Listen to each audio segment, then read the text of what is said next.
What is a witch doctor's mistake? A voodoo boo-boo.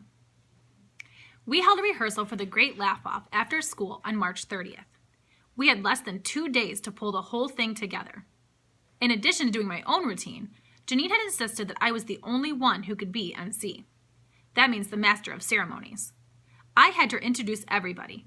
Master of disaster was more like it. Most of the kids didn't know how to talk into the microphone. I kept telling them to talk louder. The audience needed to be able to hear their jokes. My comedy books talk about getting intimate with the microphone. Everybody giggled as if I were saying something dirty, but that's not what it meant. It meant that they had to talk with the microphone right up to their lips. If you watch singers on MTV, you'll notice they always hold the mic way up close to their mouths. Most of the kids, and even the teachers, acted as if they thought the microphone would give them poison ivy. And a lot of the jokes were terrible. Some of the teachers told worse jokes than the kids did. A lot of them hadn't bothered to work up a routine at all. Some of them seemed afraid to tell us what they laughed about in the teacher's room. They told jokes so old that if Adam came back to life, he'd recognize them. Miss Krosnick, the 4th grade teacher, asked, "Why did the timid doctor tiptoe past the medicine cabinet?" She muttered the punchline. He didn't want to wake up the sleeping pills. Then Miss Sisko, the 2nd grade teacher, asked what you got if you crossed a Boy Scout with a kangaroo. "A kangaroo that helps old ladies cross the street," she giggled. At least she was enjoying herself. The next teacher's joke was just as bad.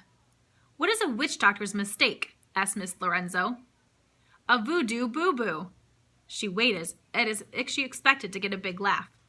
I didn't think it would. My favorite little kid at rehearsal was a boy named Zachary. "Knock, knock," said Zach so softly that I couldn't hear him, and I was sitting in the front row. "Louder," I shouted to him. "Let the audience hear your jokes. Say, knock, knock." I yelled it as loud as I could.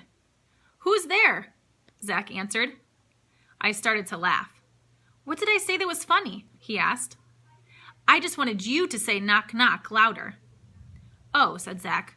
"So, who's there?" "Who's on first?" I asked. "What's on second?" said Mr. Matus from the back of the auditorium. I turned around. I should have known that he would know the Abbott and Costello routine. "Okay," I said to Zach. "Let's start from the top. Tell your joke." "Oswald," said Zach.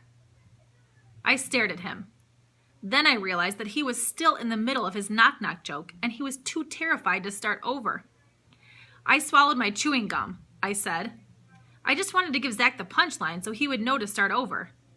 But Zach started to cry. Not little tears. He was really bawling. I stared at him. "What's wrong?" "That's my joke," he wailed. "I know," I said. "I wasn't going to steal it. I'd just heard it before. I was just trying to help." Mr. Matus came and sat in the auditorium seat next to me. "I think you need to be a little more gentle with some of the little ones. And with some of the big ones, too. The teachers all sound really nervous." "But it's terrible," I said. "You can't hear half the jokes, and the ones that you can hear are awful." "I thought the kangaroo joke was kind of funny," said Mr. Matus. "You've got to relax." "How can I relax?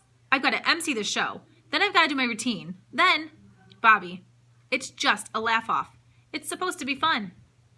"Fun," I groaned. "Dying's easy. Comedy's hard." Mr. Matus laughed. "Where'd you hear that?" "In one of my books. An old actor was dying, and his agent came to see him. The agent said, 'This must be so hard on you.' The actor looked up and said with his last breath, 'Dying's easy. Comedy is hard.' I got out of my seat and went on stage. I knelt down so that my eyes would be on the same level as Zach's. Snot was coming out of his nose. "Say, your nose is running. Do you think you should chase it?" I asked him. At least he laughed. I took him backstage and got him a tissue. "Every great comic has bombed at some point," I said. "Bombing is what comics call it when they try to tell a joke and nobody laughs." Zachary blew his nose. "And you're lucky," I continued. "It happened at rehearsal. It doesn't count. Now, you can go out and do it again." "I can?" he asked. "Sure," I said. I led him out to the microphone. I showed him how to hold it close to his mouth. I sat back down next to Mr. Matus. Zach was much better this time. I gave him a big thumbs up sign. Everybody's excited, said Mr. Matus. This is going to be really fun. Fun, I groaned. I've never worked so hard in my life. You probably think it would have been fun to have first-class tickets on the Titanic. With you, Bobby, even riding the Titanic would be fun. Willie's little sister Emma was the next one to rehearse. She's only in first grade. Her joke was, what is the difference between a train and a teacher? She grinned out at the auditorium as if she had just asked the funniest question. A train goes choo-choo, but a teacher tells you to take the gum out of your mouth, she shouted out. It was a true groaner, and she told it so fast that you could hardly understand it. Mr. Matus and I looked at each other. Dying's easy, we both said at the same moment. I got out of my chair and went up onto stage with Emma. It's a funny joke, I said to her, but you have to say it slower. Do you want to try again? I want to get a laugh, Emma said. How old are you, Emma? I asked her. 7, she said. Well, it's great that you know that you want to get a laugh, I smiled at her. I once read in a book that all really good comics knew when they were little that they wanted to make people laugh. So you must be a truly good comic. She looked up at me as if I had given her the best present on earth. Maybe I had. I had said something nice to her.